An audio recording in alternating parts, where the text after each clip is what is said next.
Hello, good evening সবাইকে। আমার নতুন একটা ভিডিওতে তোমাদের অনেক স্বাগত। আজকে তোমাদের সাথে আরও একটা আমার ভীষণ পছন্দের একটা মেনু শেয়ার করব। আজকে প্রথমেই খেয়েছিলাম অনেক সবজি দিয়ে করা ফ্রাইড রাইস। এই ফ্রাইড রাইসটা খেতে তো দারুণ ছিল। তারপরে খেয়েছিলাম পালং শাকের একটা পকোড়া বানিয়েছিল মা, খেতে বেশ ভালো লাগছিল, ফার্স্ট টাইম ট্রাই করেছিলাম।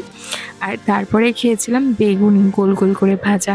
এই গোল গোল করে ভাজা বেগুনিগুলো দিয়ে ফ্রাইড রাইসটা খেতে তো চূড়ান্ত লাগছিল, দারুণ খেতে হয়েছিল। আর এমনিও বেগুনি দিয়ে না ফ্রাইড রাইস বলো পোলাও বলো খেতে ভীষণ ভালো লাগে।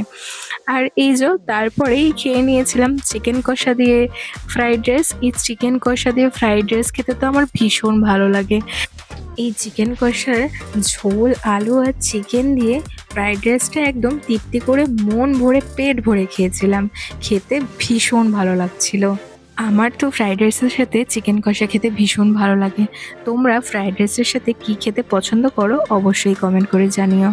আর এই যে চিকেন কষা খাবো, চিকেনের লেগ পিস খাবো না তাই কি হয় নাকি? তাই জন্য একটা চিকেনের লেগ পিসও পেয়েছিলাম আর খুব ভালো করে খেয়ে নিয়েছিলাম। তারপরে খেয়েছিলাম চাটনি আর papad. Okay, that's it for today.